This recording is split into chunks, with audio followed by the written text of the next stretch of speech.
Good morning. Welcome to the Department of Family and Support Services Chicagobility RFP webinar.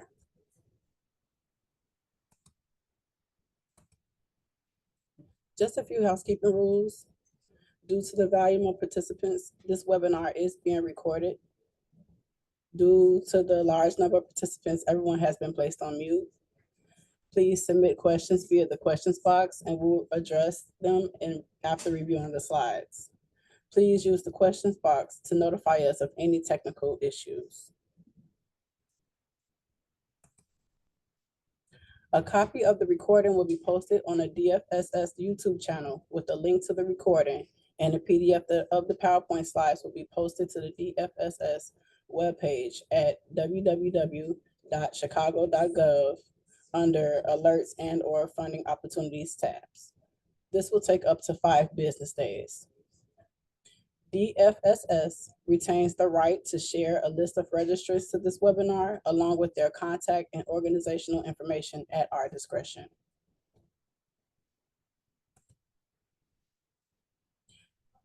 Joining us today is the youth team. I will give them an opportunity to introduce themselves. Good morning. My name is Corey Booker. I am a youth services coordinator here at the Department of Family and Support Services.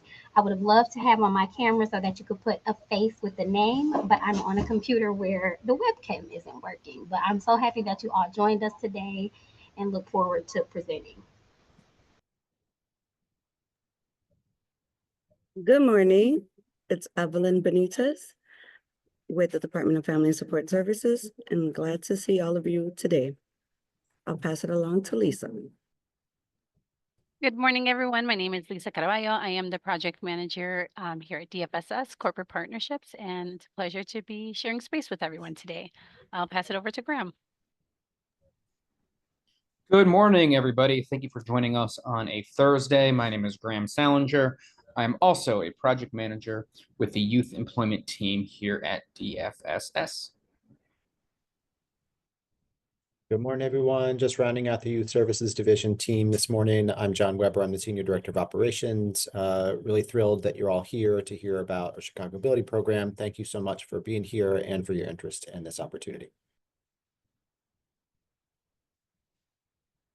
Okay, now that the youth team has introduced themselves, we will now go through the purpose of the RFP, the background, current state and priorities for improvement, program eligibility, performance goals and outcomes, selection criteria, timeline, technical assistance for applicants in e-procurement, and then one last round for questions. And with that being said, I will pass it back to the youth team to discuss the purpose of the RFP. Good morning again. I'm so excited to be here with you all today to talk about this opportunity that's going to make a real impact on the lives of the young people in Chicago.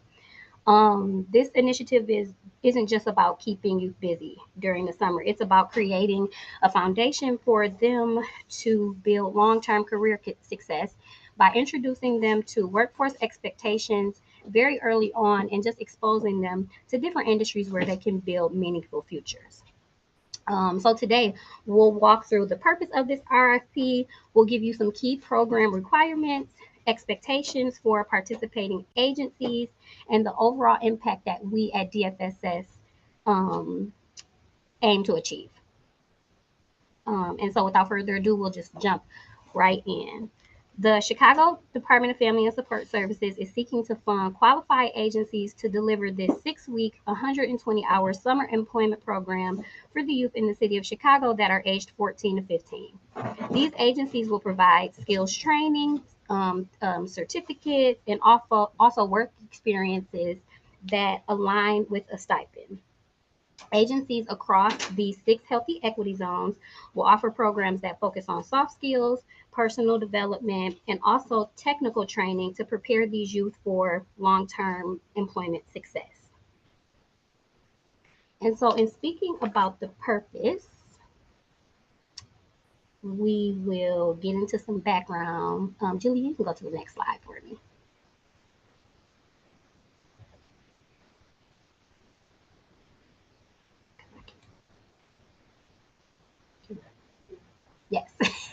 Apologies. So let's start with some history. The Chicagobility program has been evolving for years.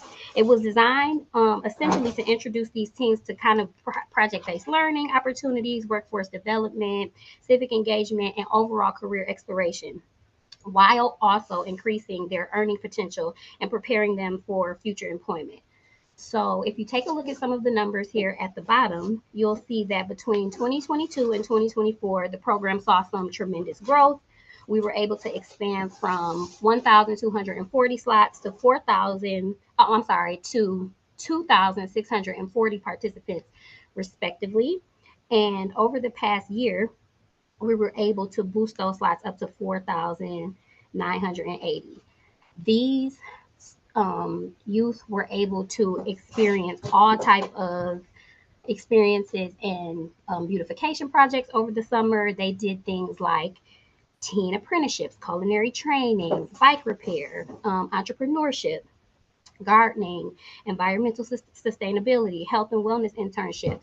And also over the past year, we have kind of been very instrumental in building and incorporating those strengthened partnerships with across city departments, like a collaboration that we had this past summer with the Chicago Fire Department, where we introduced a program that mimicked their Fire for a Day program. And so in 2024, we made a lot of key adjustments to just expand our overall reach and impact. And while doing that, we ensured that 50% of the hires that we had for Chicagobility came from these underrepresented populations. You'll hear me talk about that a lot through the RFP, and we'll define what those look like as well. And then this year, we're just deciding to take this program even further.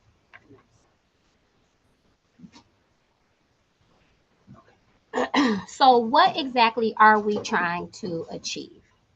We're going to go over some high level program goals that we want you all to remember to incorporate as you are starting to craft your responses to the RFP. So there are 5 overall high level goals that we'll cover. I'll go over each of them and then just provide you some context behind them and what we're aiming to achieve here. So first, we want to establish a strong foundation for future employment opportunities. We're looking for you to equip these youth with just practical, industry relevant training to enhance their job readiness and continuously support long-term career growth, while also promoting comprehensive skill development. We're starting to integrate things like motivation awareness and mental health awareness, job skills, and career readiness into these training programs to also just prep these youth for future employment opportunities. This year, there is a high increase focused on high priority populations. This is something you'll hear me talk about a little later on in the presentation as well. We define what this looks like, but we this year have also executed a targeted recruitment strategy to ensure that the youth who need this program the most are the ones that are going to continuously being serviced.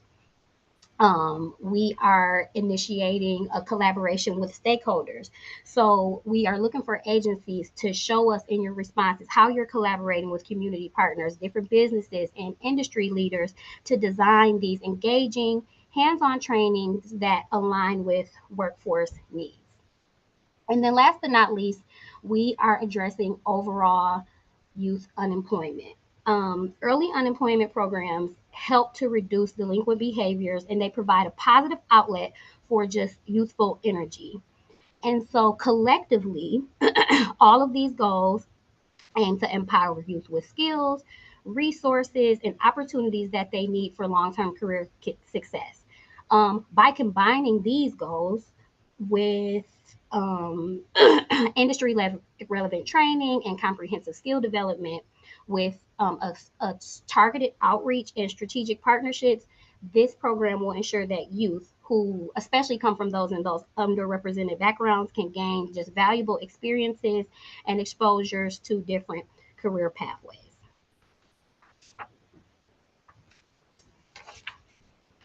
And so let's just take a look at what the program looks like at a glance.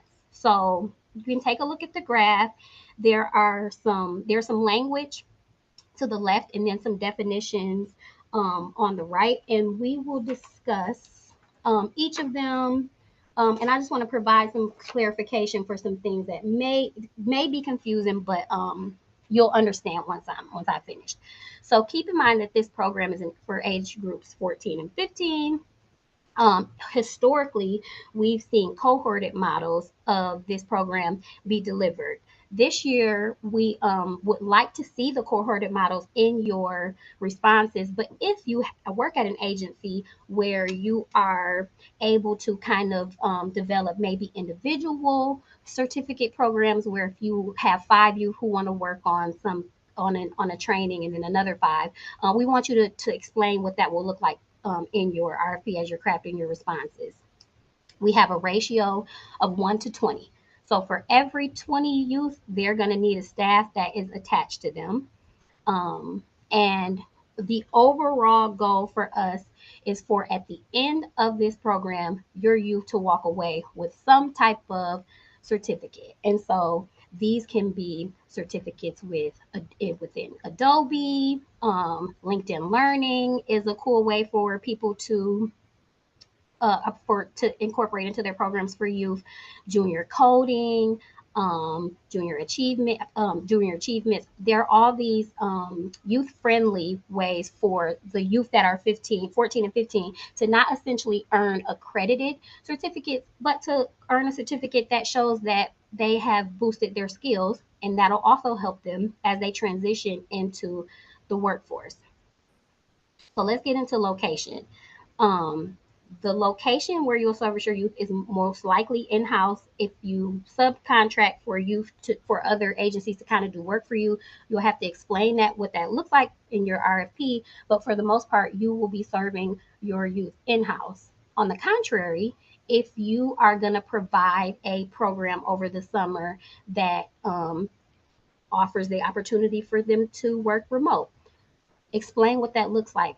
Give us program details. How often will you be meeting with them within your responses? And that will have to be approved by DFSS. And so this is the one thing that I just want to clarify, because in reading it can confuse people. So I just want to add clarification. We at DFSS have a learning platform that we train awardees to deliver a workforce readiness and financial literacy curriculum to their youth. That is called the My Shine My Future platform. That is a contractual agreement. I want you all to keep that in mind. That is outside of the certificate program that you all will provide for your youth. These youth are in gaining these experiences supposed to have attachments to a workforce readiness and financial literacy curriculum. We provide you with that curriculum via the My Shine My Future platform, not to be confused with your certificate program. And then last but not least, program support. This is DFSS to agencies. So we'll provide you with different trainings, workshops, resources, different data management services, so that you learn how to navigate the systems that we'll utilize. We'll introduce you to our finance team, finance prep. They'll give you background for your fiscal department, and also just different programmatic things that you'll need to keep up with for the course of the contract. We will offer you all of that program support.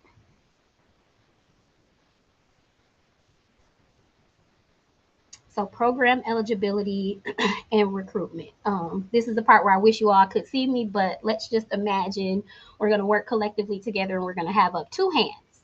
So I have both of my hands up so that I can explain what this looks like for you all. 50% of your hires will be recruited and selected directly by the agency. Now keep in mind, you're responsible for recruiting all 100%. 100% is both of your hands. So the agency is responsible for awarding 100% of their 14 and 15-year-olds. But 50% of those youth can be directly hired by you. These slots are for youth that may already be engaged in some type of programs that you have, youth that are in your community, or youth that may not fall in one of the target populations or high priority groups. Again, we're going to go over those in a second so that you know how those are defined. Those youth can come directly from the agency. While with your other hand, the other 50% will be selected through a citywide lottery via the One Summer Chicago application portal. In order to enter into that portal, to enter into that lottery, all those youth are going to fill out that summer job application through the One Summer Chicago application. And within the lottery, priority will be given to those who come from one of those underrepresented populations, just to ensure that the youth who are facing the greatest barriers in the city of Chicago are able to have this opportunity. And so let's go over some eligibility requirements for Chicagobility. They include youth must be ages 14 and 15, and they must be 14 by the day the program starts. Youth are going to have a signed consent form from a parent or guardian. They're going to provide proof of Chicago residency. And in order to participate, they must complete that online application through the One Summer Chicago portal. And then this process just ensures that we're able to balance kind of a targeted recruitment strategy with broad accessibility, and it makes the program available to as many youth as possible while prioritizing those who need this program the most.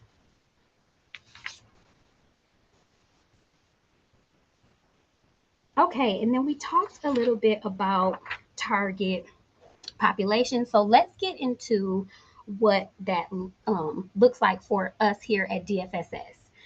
So DFSS is committed to prioritizing these underrepresented populations to ensure that youth that are facing these significant barriers have access to meaningful employment opportunities.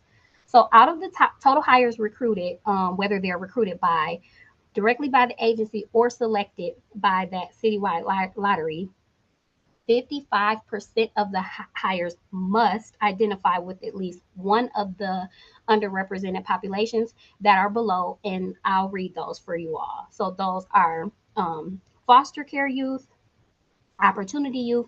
Those youth are not in school and working. And just keep in mind, while most opportunity youth are aged 16 to 24, the foundation for becoming disconnected often begins at 14 and 15. So youth who are disengaged from school at this age kind of are less likely to earn those early work experiences. And so it just increases the likelihood of them becoming disconnected later. So we want to focus on targeting those disconnected youth experiencing homelessness or unstable housing, youth involved within the justice or juvenile system, youth with disabilities, youth who are ESL, and also youth residing in the census tract with economic hardship. So a couple of changes to note here with the target population for those who were previously funded in 2022, and also a note just for those who will be awarded in the future. We've increased, and we'll go over this again later, but we've increased the target population from 50 to 55% to address the needs of the young people in the city of Chicago. We've also just kind of replaced that level 2 and level 3 rating with the economic hardship rating. And so in crafting your responses, don't worry about what that will look like. The economic hardship index that will generate for us on the back end when you are completing applications. So so if you have any questions, of course ask them, but don't worry about that too much because that's something that's going to be covered with you all. And if you have any questions about the economic hardship, once you receive this deck, there's a link at the bottom here for you to go ahead and click to just gain more information.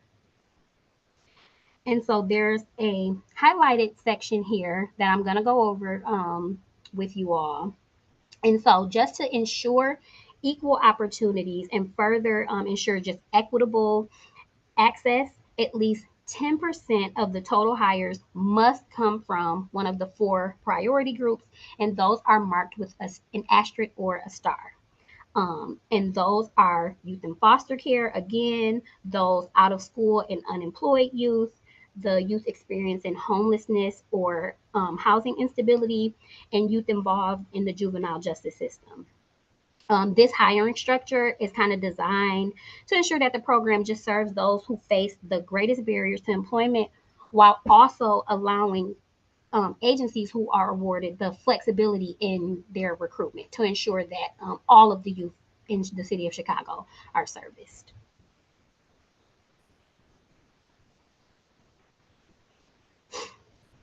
And so, some ideas for partnerships for recruitment. We want to ensure that you all have a diverse and inclusive pool of applicants.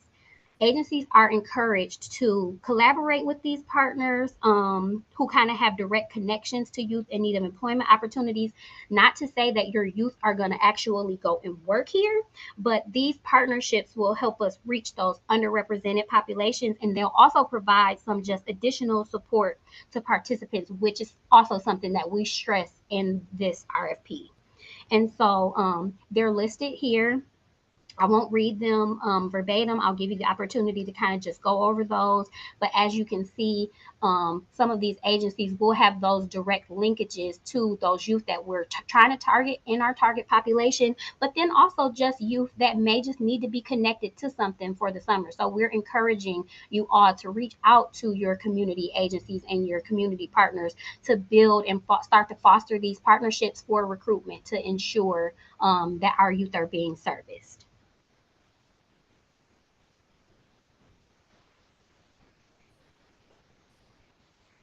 Okay, so jumping into priorities for improvement. There are three main priorities of improvement with some verbiage embedded in all of them. So I'll review the three and then we'll go over what each of those look like. I want you all also to keep in mind all of these things that we have implemented into the RFP is for a reason. We'd like to see in your comprehensive responses you using this language to show us how you're going to build out your programs and what it'll look like in the summer for those youth. So just keep that in mind as you're starting to begin to craft your application responses. Make sure you keep an RFP next to you so that you know exactly what it is that we're looking for, so you can put the words that we're using into play for your programs. And so the three main priorities for improvement that we have are curriculum improvement, a use of best practices, and prioritizing hires. So to take this program to the next level for next year, within curriculum improvements, we are kind of adding to our already built out playlist or workforce readiness playlist that the youth complete. We're adding some of those lessons on self-care and recognizing maladaptive behaviors and helping these youth to start to build out those healthy coping skills, because they're important. Those things are important in maintaining long-term employment. We also have a suggested structured implementation piece for youth. Keep in mind the curriculum again is provided by us. So all of this will be built into the My Shine My Future platform that you're also built that you'll be trained on. Over the years, we've kind of seen youth in their surveys or just in talking to them in passing tell us that after participating for 2 and 3 years, like workforce is changing, so we have to be ever changing, and in ever changing it's important that we keep up with the times and just improve what we're putting out for youth to be able to learn. So to prevent youth from kind of repeating the same things over and over again, we'll have 3 levels of playlists for them to engage in over the summer, and those youth must successfully complete 85% of that curriculum before advancing on to the next level. And if you are awarded, once we go over My Shine My Future, we will explain exactly what that looks like.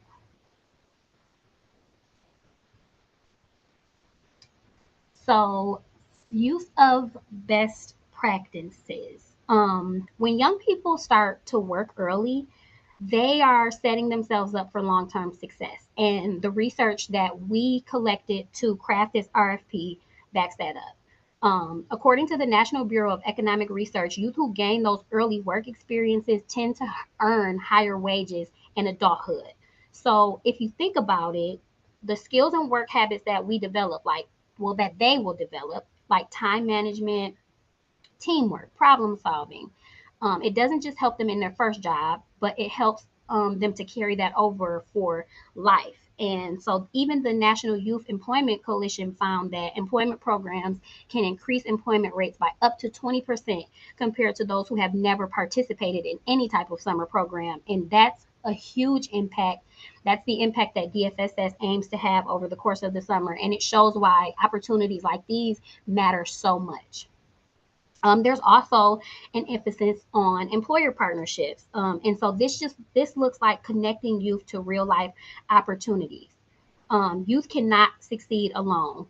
It is our responsibility of stewards to connect them to the right opportunities through strong employer partnerships. And when employers and like training providers come together, they're able to provide that foundational setting for these younger youth that are 14 and 15 to start to build a trajectory of long-term success. And so while DFSS is looking for agencies who already kind of have these relationships, we want you to show us how you'll build them out and sustain them.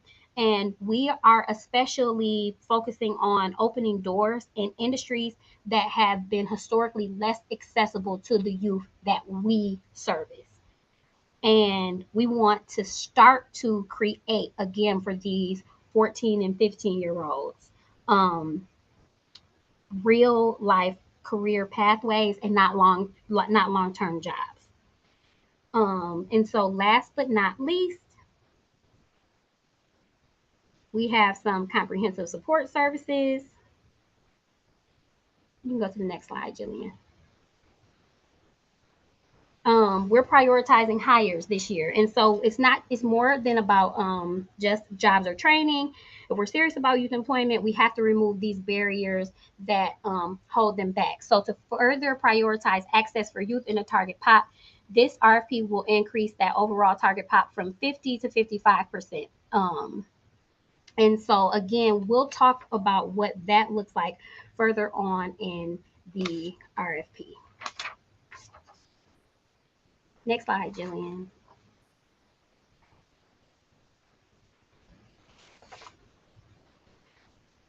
Program requirements. Okay, so there are 6 key program requirements that you will build out when you're building your responses. They are as follows. The recruiting and supporting of youth, partnership and monitoring of training programs, delivering that online training via the My Shine My Future platform, recruiting, hiring, and managing staff, and matching youth with training programs based on their interests, and also administering payroll. And we will get into exactly what each of those look like in the following slides. You can go to the next one, Julie. Thank you so much. So recruiting and supporting youth. Again, the selected agencies will be responsible for recruitment and placement of all the hires. All of your youth must complete an online application. These youth have to be 14 and 15. 50% of the hires, again, will be chosen by the awarded respondent. The other will come from the lottery. The supporting of youth, we're looking for you to have orientations with youth and families. We're looking for you to ensure that they know exactly what they're going into during the 6 weeks. And we're also looking just for support from your staff overall to the youth over the course of the summer.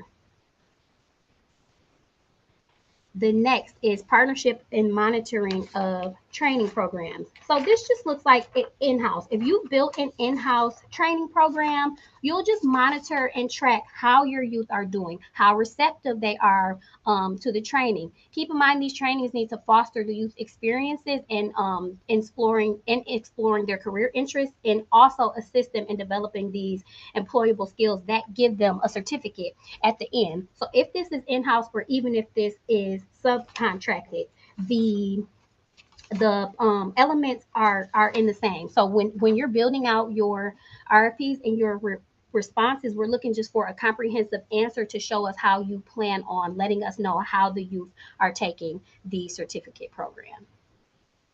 You can go to the next one, Jillian. Again, you are all responsible for delivering that online training via the My Shine My Future platform. All of the youth are responsible for completing a workforce readiness and financial literacy playlist. Upon completion of those playlists, they receive a financial capability certificate and a badge within the platform. So all of the youth will gain sign-ins, logins for them to be able to complete this work, and that is something that we track at the DFSS level.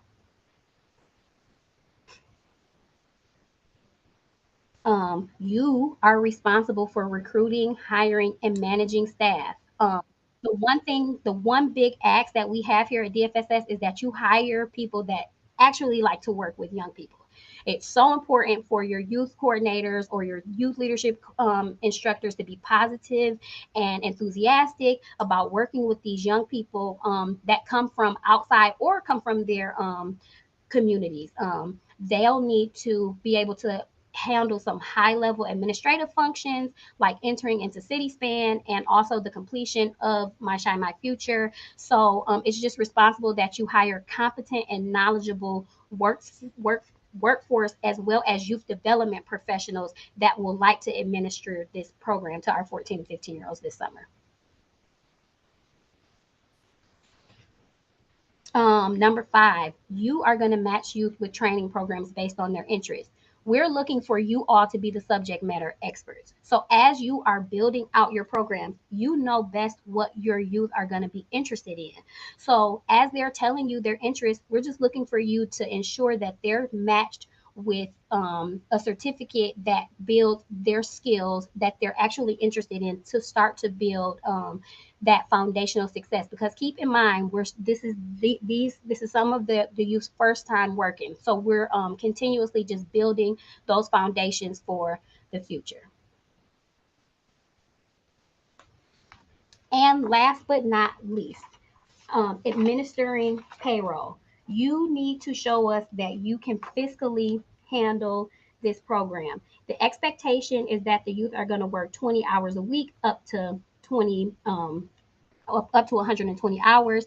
The youth will receive a stipend for $80 a week. Super excited that they're getting a $5 raise from last year. It's one of my favorite parts of the RFP, I must admit. But let's not forget that $80 won't exceed $480 for the entire summer. We ask that you have 60 days of cash on hand.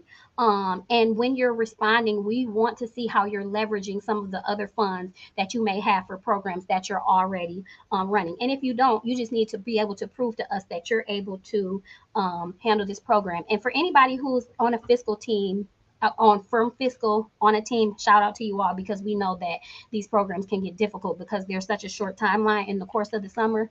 So shout out to you all.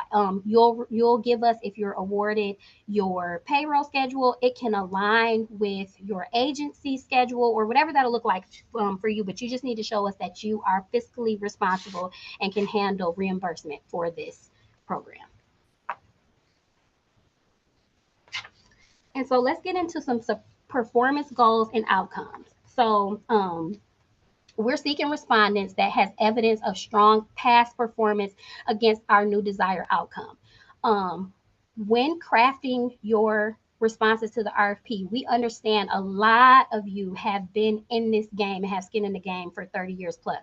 But we want to hear about what you've done in the past 2 to 5 years. So, just keep in mind that we want evidence of like that strong past performance, but give us some more recent goals that you've reached and things that you've executed. And so for our performance goal indicators will include that 95% of those youth will be recruited and enrolled in the program by the agency via city span. And you keep hearing me say 100%, and that is because we do want 100% of your youth to be enrolled in the program. But we also want to set realistic expectations for you all, and we know that things can happen. So that is why we're asking that 95% of your youth will be recruited and enrolled via city span. Again, 55% of those youth will meet those target populations, and they'll be enrolled by the agency via CitySpan, while 10% of the 55% will identify with one of the 4 high priority populations that we went over. And just remember to refer back to your RFP when focusing on those high priority populations. 85% of youth will complete the task and playlist via the My Shine My Future platform. 100% of youth will successfully complete the training program. They will demonstrate proficiency in a new skill and receive a certificate upon completion. We want to know that after your training program was delivered to your youth, that they earned a certificate of completion, as well as earning a new skill.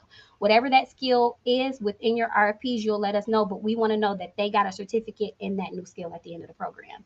100% of youth will receive additional information, support, or services during and after program completion if identified and requested during program. Sometimes we'll give surveys, and this will just look like if a youth came to you and told you that they needed some extra support, were you able to help them? That ties back into our priorities for improvement when we want to ensure that these kids are receiving that comprehensive support.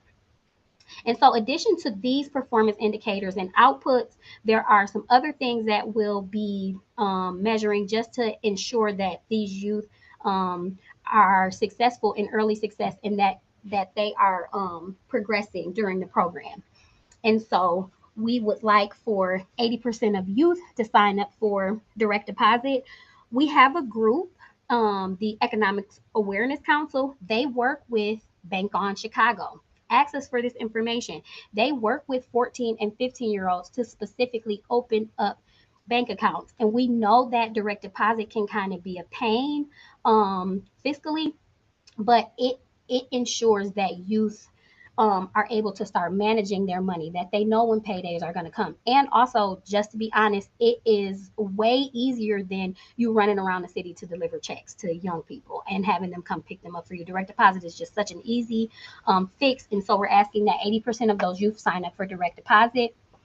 80% of youth will complete 95% of the total available hours. There are 120 hours available for the summer, but we know things happen. Kids drop off their summer vacation. Kids may join later, and you want to give them the summer experience so that they get those hours that are available to them, but they were too late. And so we just want to track to ensure that 80% of the youth that you're enrolling come in and they complete at least 95% of what is available to them. And that also shows us that you are good stewards, and you also know how to move around and ensure that these youth are getting the things that they need. 85% of youth will complete an exit survey at the end of the summer. That is administered by DFSS. It will be given to the youth. And historically, we've just seen coordinators sit with their youth groups or their youth participants to complete that application. We send out a couple reminders. And so 85% of those youth will complete an exit survey so that we know how their summer went.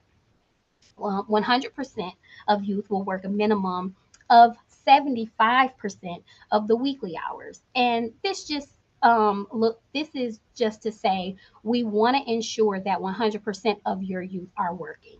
So, and at least 16 hours a week.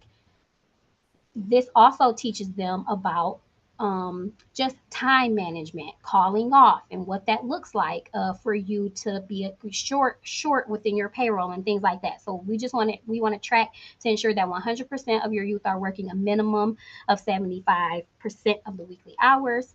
And 100% of youth will be paid on time by the agency's payroll system. All roads lead to payroll. We want to ensure that youth are paid for the activities that they complete.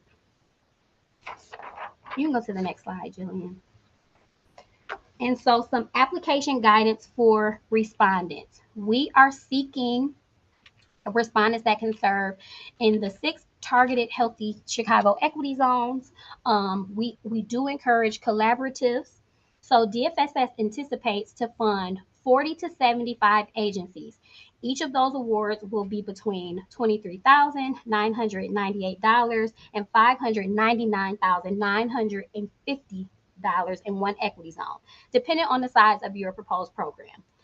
If you are submitting an application for each equity zone, you have to at least submit one application per equity zone that you want to apply for. Multiple agencies cannot apply for the same equity zone. So let's just say you want to apply for 2 contracts in Northwest. You can't do that. You can apply for one in Northwest and one in West, but not in both. If you are seeking funding in those different equity zones, you'll need to apply for each one separately. So those are 2 separate applications. And then also keep in mind, just something to note, when you're going to apply for those separate equity zones too, you'll need multiple email addresses as well. It won't just let you apply with one email address. So if you want to have services throughout 6 equity zones, you'll need 6 email addresses. And DFSS will make recommendations for contracts awards by healthy equity zone by balancing program location, the target population, and demonstrated collaborations. And Jillian, you can go to the next slide. The next slide is a range of awards that I want you all to just take a glance at because it gives you kind of a synopsis of where we are looking to award.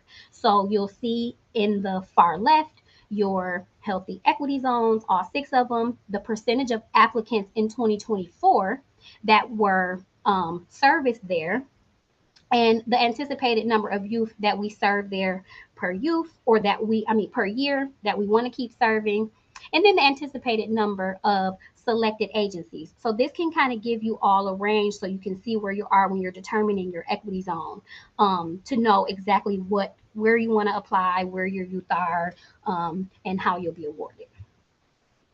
And this is also provided for you in the RFP. Now to get to the budget, the anticipated cost of a program for the minimum of 20 youth is $23,998. So let's say you want to apply for more than one contract. I don't want to see 25s. We don't want to see 26s. I don't want to see 30s.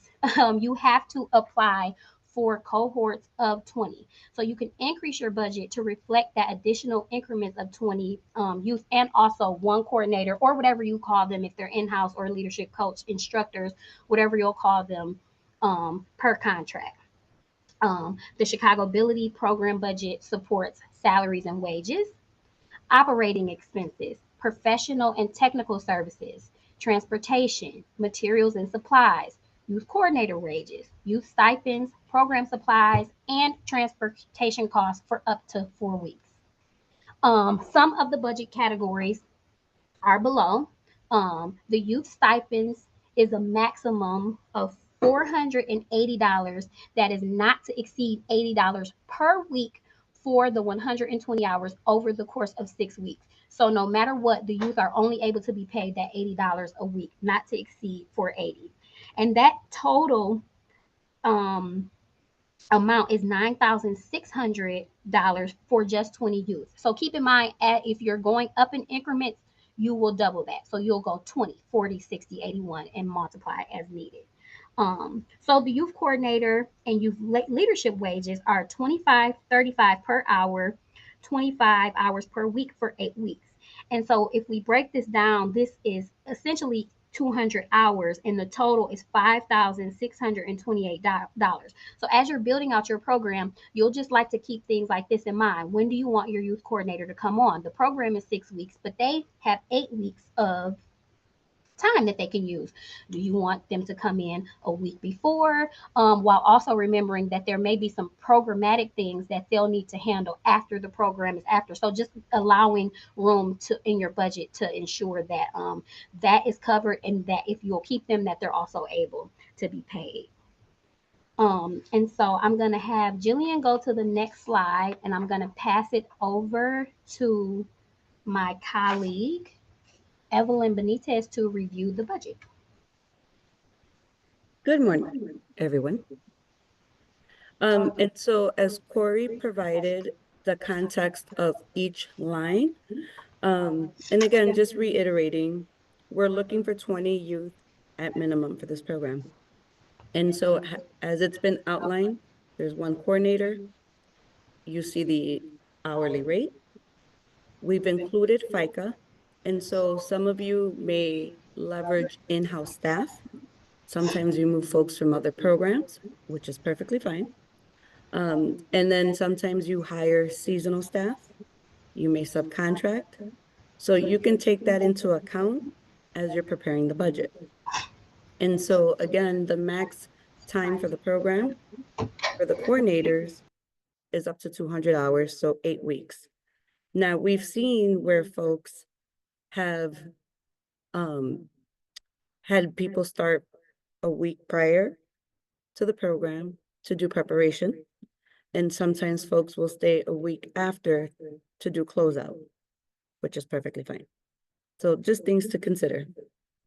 We have our materials and supplies in the budget. So as you're crafting this, and somebody had asked a question about, can I buy certificates, for instance, that is a line that you would use to purchase the certificates. As far as transportation is concerned, sometimes we have young people that are either taking Ventra, or sometimes you may have folks that live close by to your programs. And so in that instance, they could actually repurpose those dollars. But again, for this exercise, we're looking for you to provide a robust response to the proposal and that your budget aligns with the proposal.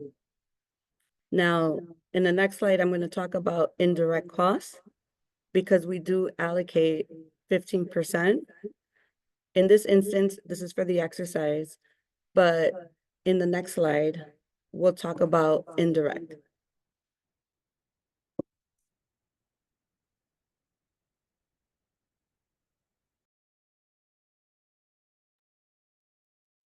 Next slide, Jillian.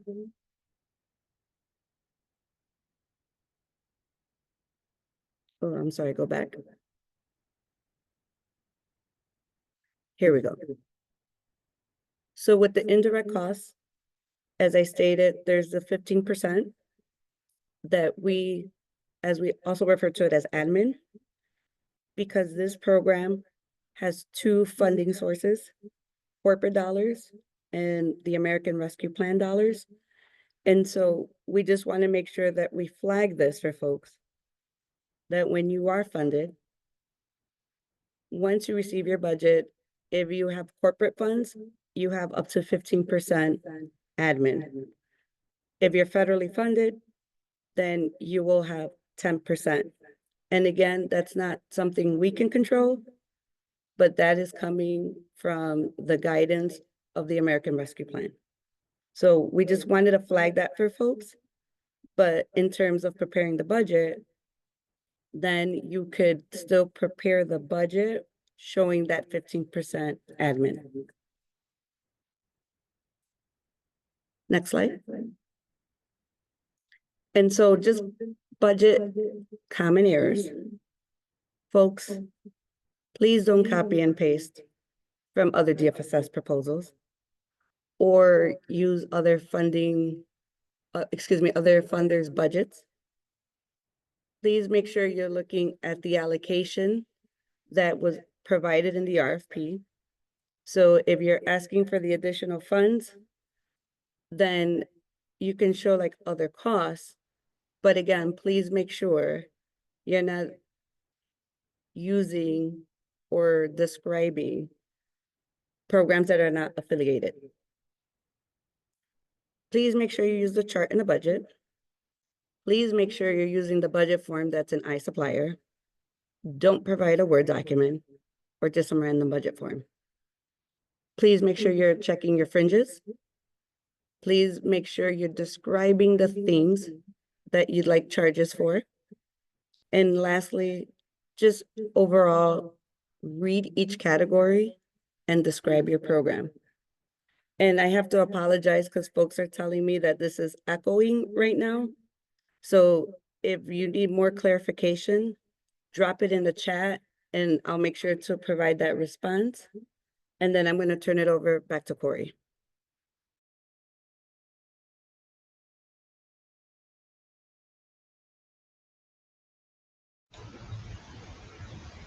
Thank you, EB. So we'll go over some eligible respondents and selection process. We want you to keep in mind that this is a competitive process that is open to all entities, nonprofits, for-profits, faith-based, private, and public, all units of government, and sister agencies. This is all outlined in the RFP, but I'm just going to go over it. I'm going to read these verbatim so that you can get, if you have questions, you can ask them now. Respondents may apply as a single agency or in partnership with multiple agencies where one agency serves as the lead agency for the partnership and other agencies serve as subcontractors of that lead agency. Subcontracted agencies must demonstrate the competence to implement programmatic elements, whereas lead agencies must also demonstrate financial strength and ability to comply with all administrative requirements outlined in the RFP. If a respondent collaborates with another organization to provide any type of programming, they must provide a current MOU or linkage agreement. Respondents must demonstrate their fiscal capacity to ensure that it can manage the reimbursement process for Chicagobility. I know that sounds very repetitive, but it's very important. Respondents who are current DFS delegates whose existing contracts with DFSS are in not good standing will not be considered.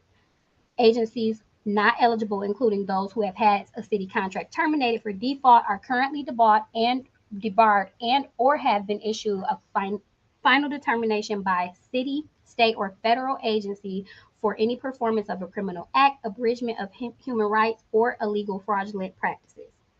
Funding is subject to the availability of appropriation of funds. We will get into that a little later. In addition, the respondent must be aware that the city will make payments for services based on a reimbursement basis. And last but not least, all successful respondents to this RFP will be required to undergo assessment of risk potential in accordance with uniform guidance. Program staff will monitor the subrecipient's performance to ensure that compliance is being met with grant standards and successful program implementation. And so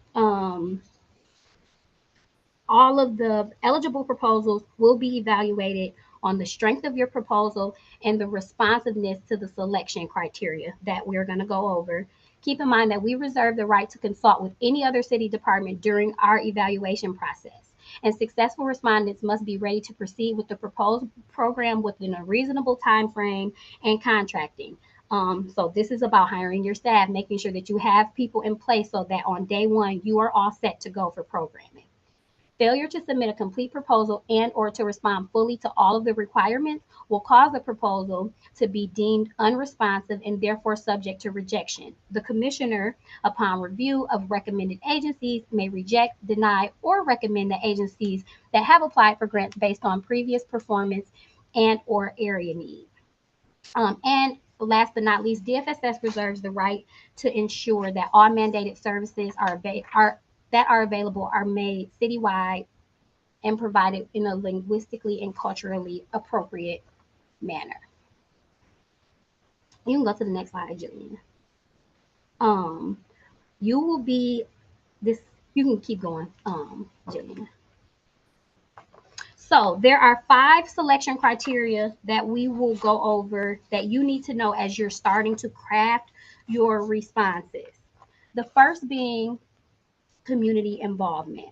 So you need to demonstrate that you have a clear understanding of the target population within the RFP that includes all of their strengths, assets, needs, and challenges. Keep in mind that we're looking for comprehensive responses. You get 4,000 characters within the application, but we're looking for you to draw out a story for us. And we need to know that the services that you provide so that we can deem you all ready to handle this program. And so you're going to provide examples and describe your program plans. The respondent has developed the specific capabilities and or infrastructure to better serve the intended population. We're seeking respondents to talk about how you are going to service this target population. How are you going to attack their strengths and assets or their needs? What challenges do you see facing in your community? Like, what do they have that you plan to fix during or help to aid during your program. And the respondent must demonstrate a commitment to diversity, equity, inclusion, and access in internal operations, and its leadership reflects and or directly engages the diverse people in the community it serves. And this just means we need you to discuss what your staff looks like. How do they reflect the actual community that you serve in and the youth that you plan on serving?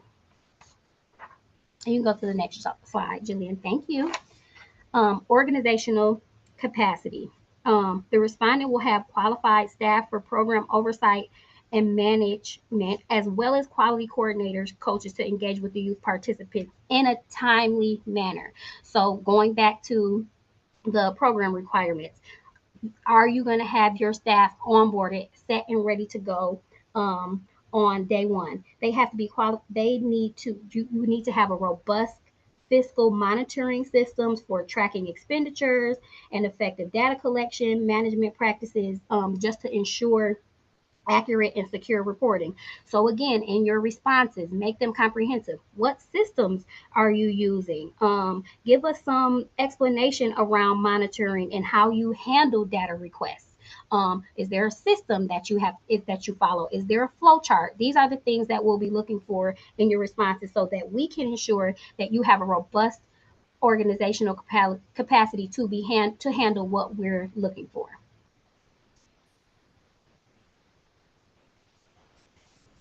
The strength of proposed program.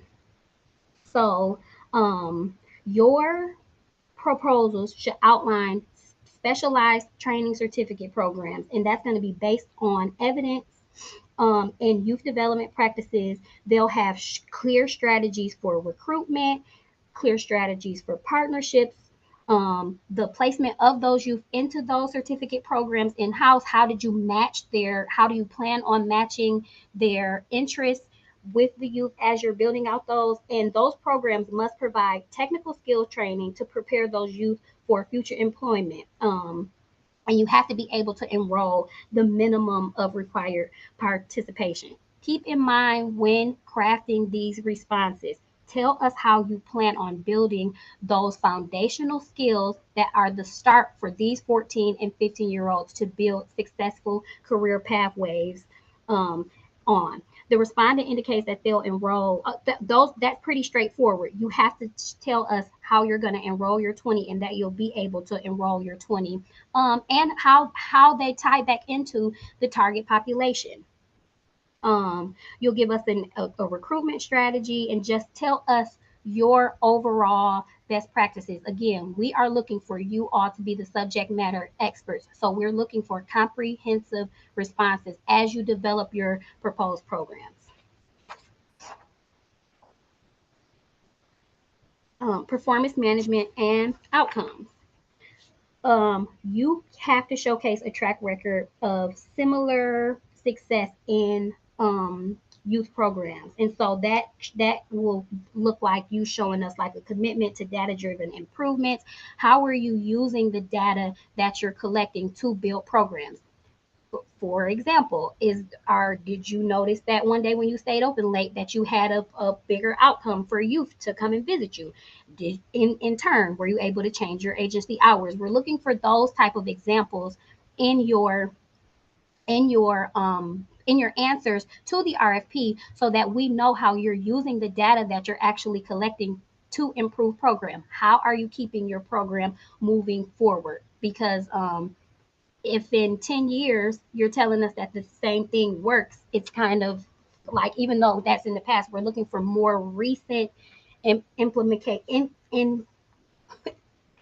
I lost my word. We're looking for you to just show us some recent performance and how you are building that into your program. And Jillian, you can go to the next slide for me.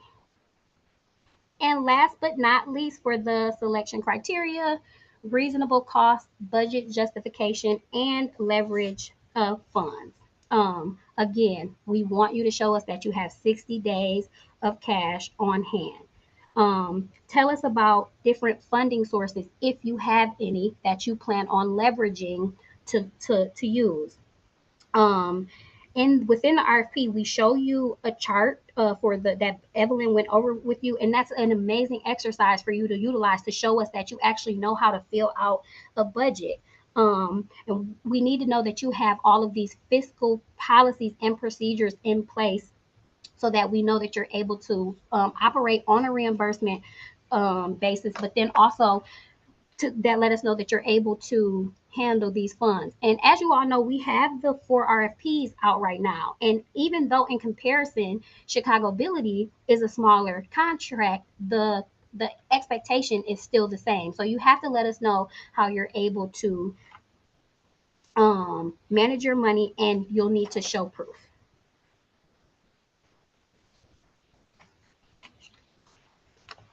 So contract term and funding source. The term of this contract will be from April 1st, 2025 to December 31st, 2025. That's based on need and availability of funds and contractor performance. DFSS may extend this term for up to 1 additional year, which may be granted twice. Continued support will be dependent upon the selected respondent's performance and the continued availability of funding. Again, going back to how many contracts we're planning to fund, DFSS anticipates funding 40 to 75 agencies. Those awards will be between $23,998 and $599,950 in one equity zone, depending of the size of your proposed programs. This gets back into what those budgets will look like, but our total funding will not exceed $9,200,017 to not 200 to $9,217,824. Again, this sounds very repetitive, but the respondent is required to incur and pay those expenses before seeking reimbursement, which is why it's important that you demonstrate to us that you are able to handle this money. But advances for costs will be considered according to the city's advance payment policy. When you are completing your application, you have to let us know that you want to apply for advance. It does not mean that you will get one. So just because you ask does not mean that you'll be granted an advance for this program, but the option is there, and you can exercise that option within your application. And so just for any additional information about the city's advance payment policy, you'll see the attached delegate request within your application.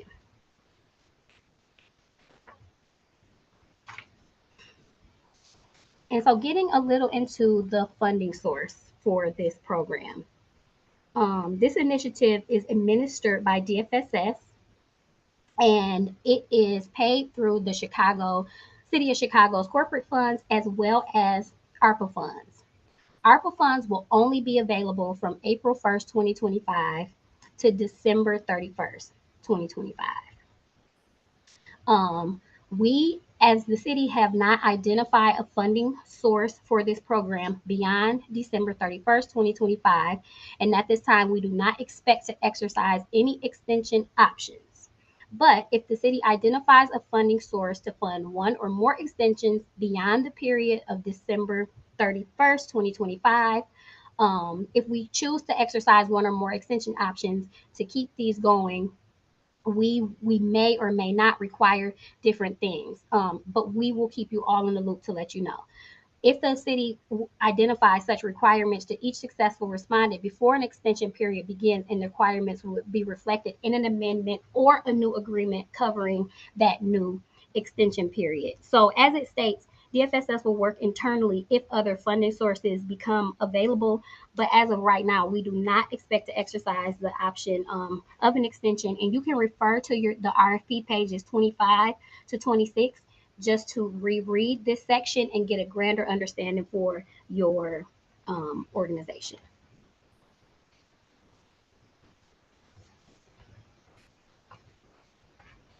The selected respondent will serve as a delegate agent for the city of Chicago. It's the same as calling you a subrecipient for the purpose of alignment with federal grant guidance. And if a selected respondent's contract is terminated or relinquished for any reason, we at DFSS reserve the right to choose another qualified respondent from the pool of respondents generated from this RFP. I'm going to get into the selection and transition timeline before turning it over to Jillian. The pre-proposal webinar is today with us. The due date to submit your pre-proposal questions will be February 10th, 2025. Now you see the due date here. The applications are due March 3rd, 2025. But in saying that, I want you all to keep in mind that we, as the Youth Services Division, have 4 active RFPs out right now. Some of you may be applying for all 4. Some of you may just be applying for 1 to 2. So just keep those due dates and application due dates in mind while you're going in, and give yourself time. I, Corey Booker, am suggesting that you go to submit your application February 28th. That gives you time over the weekend to start to upload and craft your responses. And it just gives you a little bit of leeway, because as we all know, anything can happen. You don't want to go in there on March 3rd and you're locked out or something, or you can't upload anything. So I, Corey Booker, suggest you get them done before, and you give yourself the deadline of February 28th to submit your RFP. The program period begins April 1st, 2025, and it'll end on December 31st, 2025. And I apologize, I'm not passing over to Jillian. I'm passing it over to EB for the Q&A. But before, I just want to make mention to you all, just as some helpful tips from me as you are starting to go and fill out your applications.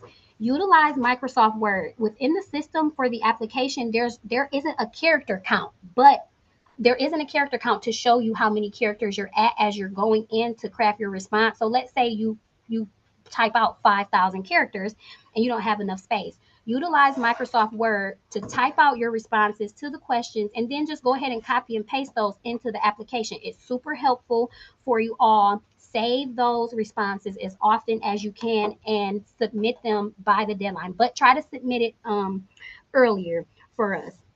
And just to close out, Chicagobility is going to be more than just a summer job. It's about creating real pathways to success and ensuring that our youth leave with new skills, certificates, and the confidence that they need to build their future.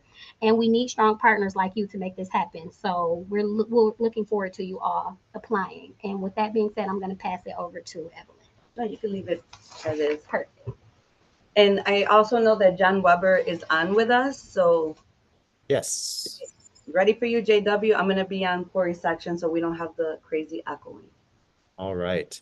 Thank you, everyone. Thank you, Corey, for walking us through those slides. We've answered most of the programmatic questions. Well, we answered the programmatic related questions in the question and answer module. We're happy to welcome additional questions, programmatic questions now. There are a couple questions still open related to formatting an iSupplier and selecting the correct budget form. So we can address those. Jillian, maybe you can speak to some of the formatting limitations in iSupplier. I appreciate Corey's recommendation about utilizing another way to make sure that you're within that 4,000 character count limit. That does include punctuation and spaces. But Jillian, can you help us address some of these other questions about should answers be bolded or italicized? Is 8-point font acceptable? Can we adjust formatting or spacing in Supplier to fit within that 4,000 character limit? You should be able to adjust the formatting and spacing as long as it's at or below the 4,000 character limit. That does include punctuation and spaces. Great. Thank you very much for answering that. And there was a question about identifying the correct budget form. I have described this as in the attachment section, an iSupplier just listed as budget forms. And there's also budget instructions. Is there any additional guidance or recommendations for them to find that form, make sure it's the correct form? Jillian, sorry, that's a question for you too. Oh, there's a budget. The budget form for 2025 is attached to the RFP. Great. I do see another question regarding the DUNS number. So the DUNS number is no longer required. We now require a UEI number in order to apply.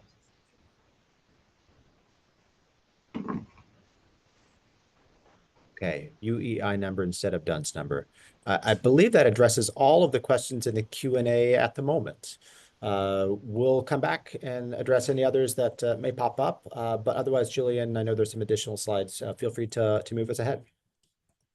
Thank you, John. Just a couple application tips.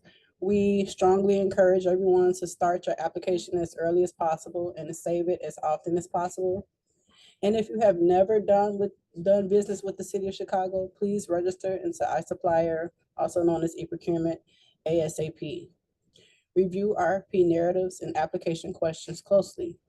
Remember that they align with the scope and the selection criteria. Please use the information in the RFP for guidance in formulating your answers. There is a 4,000 character limit, which includes punctuations and spaces. Each response is allotted 4,000 characters. Please, whatever you do, do not use the back button on your browser. And again, save it as often as possible. And I will suggest, well, the whole team will suggest starting your application as early as possible. To submit multiple applications for a single RFP, applicants will need to set up a unique user account in iSupplier. The eProcurement system is not capable of submitting more than one distinct proposal per associated email address. Therefore, you must use a separate email address for each submission. You can submit your application and later amend it up until the due date, which is March 3rd, 2025 at 12 noon. Avoid the rush and possible mishaps by, again, submitting early as possible. Plan on your submission taking approximately 30 to 60 minutes. Please be advised that late applications cannot and will not be accepted. Make use of the eProcurement hotline for help at 312-744-4357, and they also can be reached at customer support at cityofchicago.org. Please note that the hotline operates during business hours only, Monday through Friday, 9 to 5 p.m. But in the email, when you email them, you can email them at any time. So I would suggest emailing at customer support at cityofchicago.org. Now we're going to delve into determining your equity zone. Selected agencies will serve the Healthy Chicago Equity Zone they apply for. Respondents must provide their organization's address where they'll provide services. Program sites must be in the equity zone in which you have applied. To find out which community area your organization is in, you could please visit the data.cityofchicago.org website listed here. Consult Table 5 to identify the corresponding Healthy Chicago Equity Zone for your program site. To determine your equity zone, the first step is you click on this icon here, circled here, to type in your agency's address. Next, you type in your agency's address and then you press go.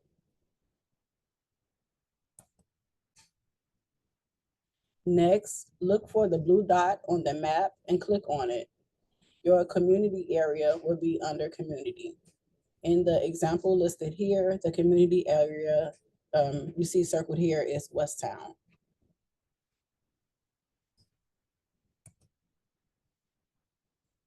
As for agency requirements, agencies must provide articles of incorporation or any amended articles of incorporation. Agencies must submit an IRS affirmation letter. This is for not-for-profit agencies only. This letter must be dated within 60 days of submission. You can obtain this by calling the IRS directly at 1-877-829-5500. If you are a for-profit agency, submit your original letter from the IRS showing your FEIN number. Agencies are required to submit their UEI number, also known as a unique entity identifier number. Agencies must submit their central contractor registration. Provide a copy of the entity overview page on the www.sam.gov website. And lastly, a certificate of good standing letter with the state of Illinois is required.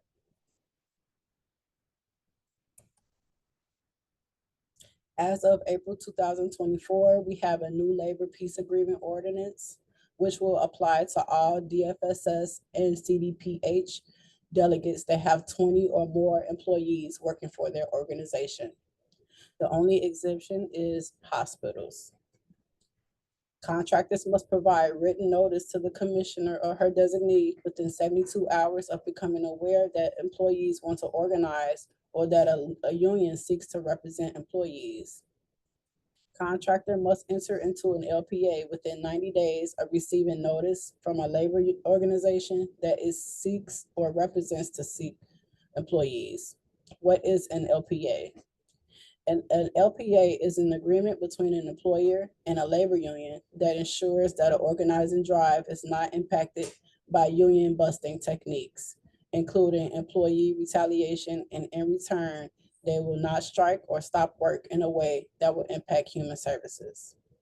Again, once a contractor finds out that they have employees that want to unionize or seeking to be unionized, they must provide written notice to the commissioner or her designee within 72 hours of that notice. For technical assistance, on the DFSS web page, there's a link to the RFP of interest in the training documents. Please see the alert section on our website. Again, for questions on registration and any e-procurement issues and technical assistance for delegate agencies, please reach out to customer support at cityofchicago.org. And they also can be reached by phone at 312-744-4357. We also have training materials, which includes documents and videos, on the cityofchicago.org website under online training materials. At this time, we're going to delve into how to enter your responses and accepting amendments. Step 1, for accepting the amendment, you must create quote from the drop-down menu in the actions box, and then you click on Go. This will take you to the application page where you can get started. If the RFP you are interested in has been amended, and in this case it will be, you will need to acknowledge and accept the amendment to start and/or submit a response. To accept the amendment, you click on View Amendment History, circled here.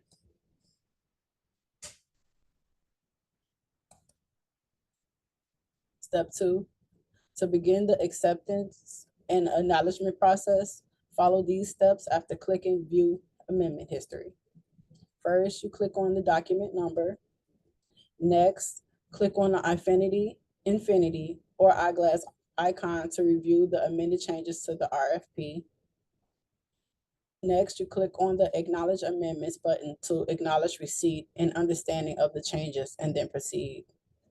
By acknowledging the amendment, you are indicating that you are aware of the changes made to the RFP in the amendment.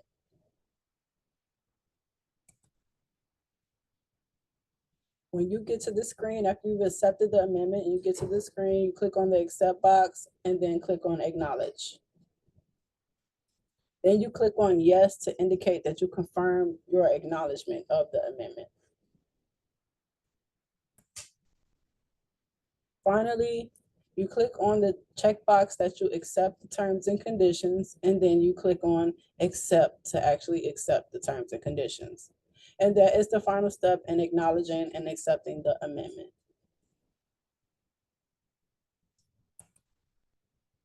Once you accepted an amendment, you can move forward with submitting your application.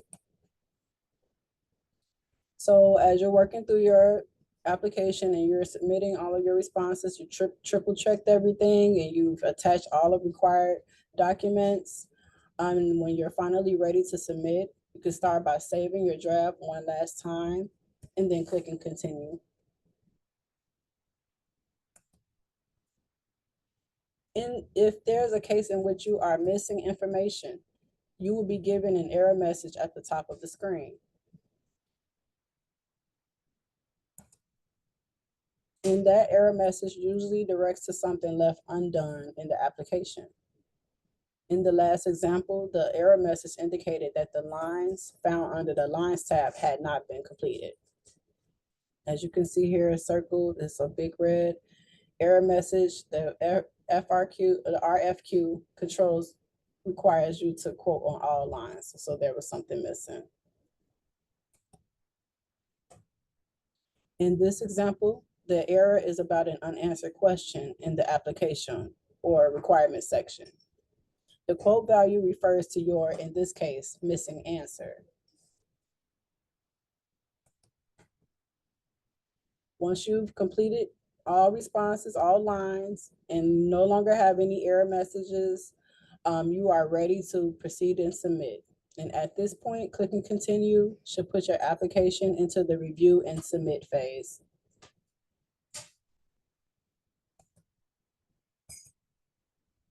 And once you see this screen, this is like a summary screen. This is your last chance to review all of your data and to confirm that everything is accurate. And you can check finally check all of your attachments and scroll to the bottom of the screen to see all of your responses. And at the very bottom of that screen, you will be asked to provide an electronic signature. Please be sure to fill in the signature before checking that box.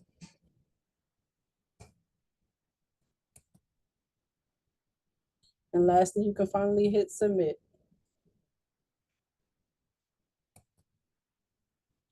Once you submitted your application, you will receive a confirmation. It will look similar to this here on the screen.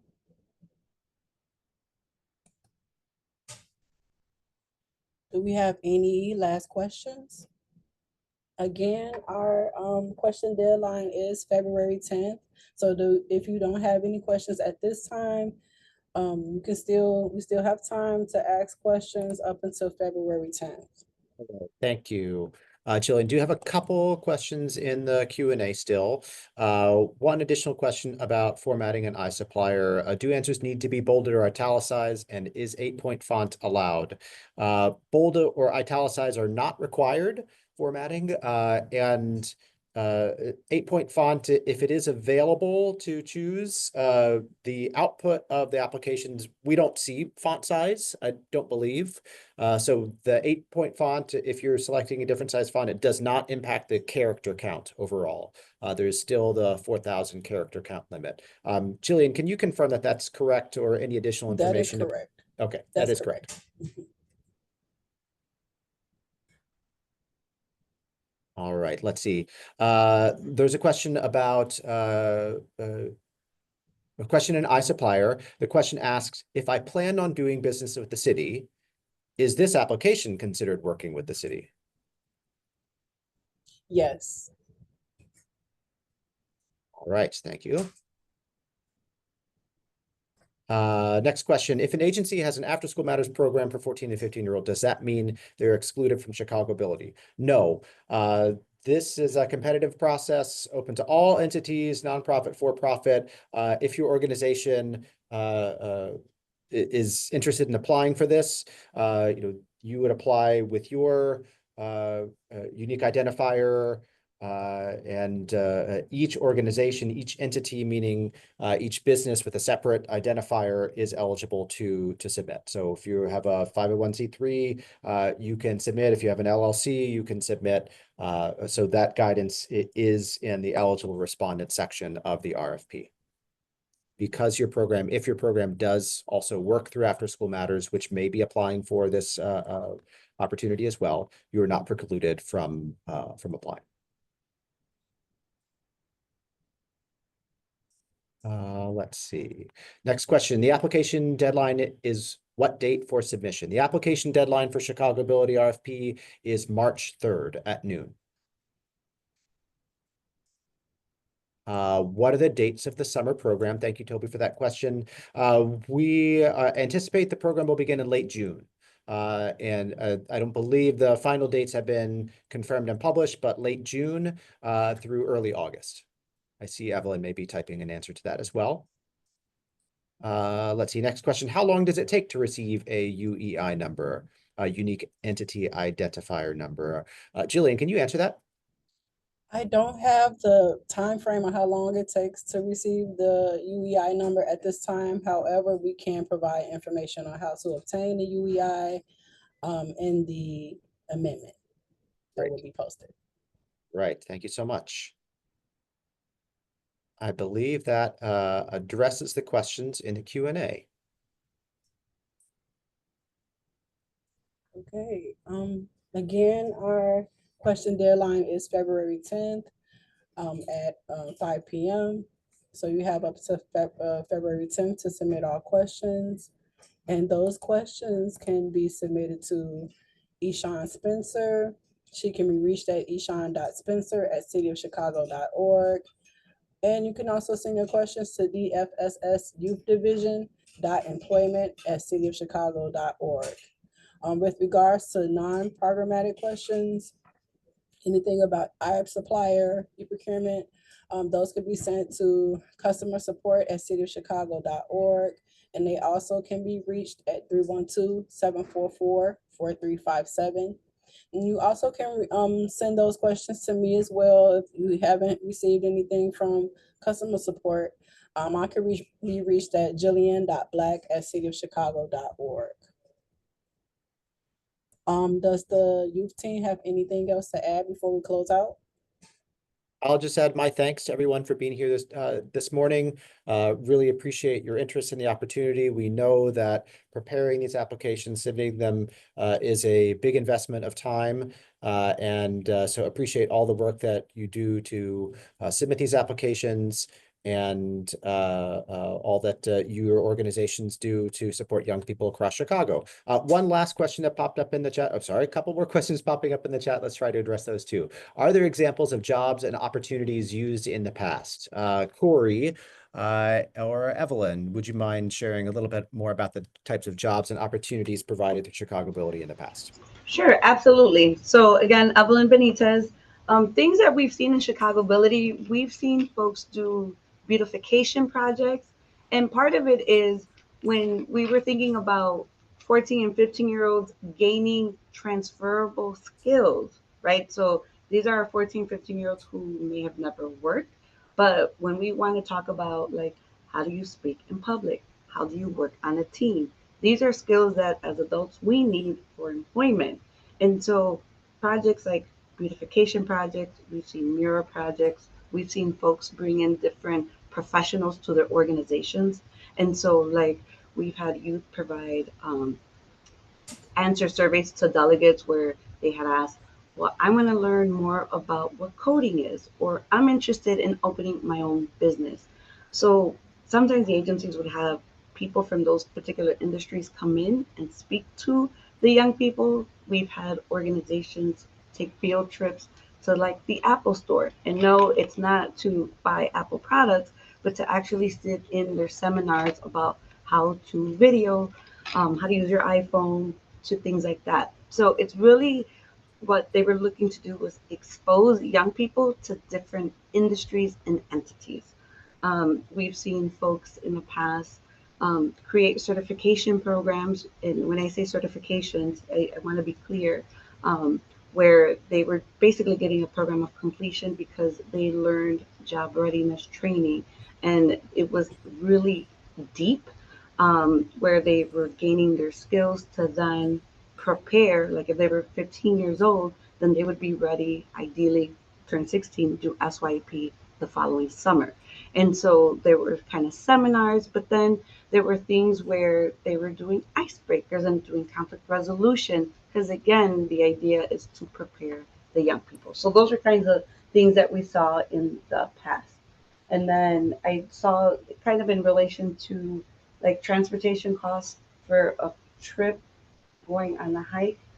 Toby, I need a little bit more clarification on that, because it's one thing, like, unless you're taking young people to the Cook County Forest Preserve to learn about the industry of hiking, to become a park ranger, be mindful, folks, that when you write those types of things, that it is leading and exposing young people to careers.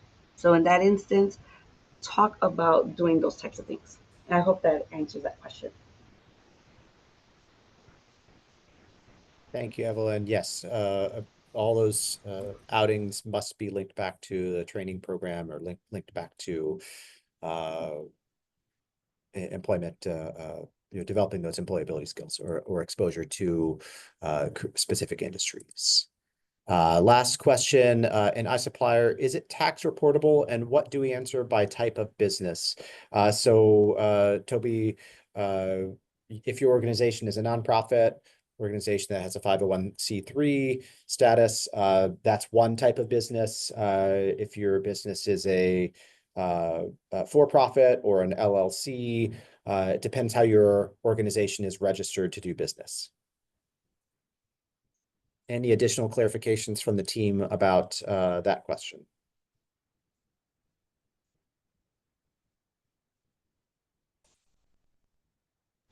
No, JW. Right. I think that addresses everything in the Q&A. Again, we really appreciate your time, your attention, all your great questions. And we will look forward to receiving any additional questions by the deadline and submitting answers to all these questions in an amendment that will be posted in a few days. Thank you. Everyone. Thank you, everyone, for attending the Chicagobility RFP webinar. Good luck and enjoy the rest of your day.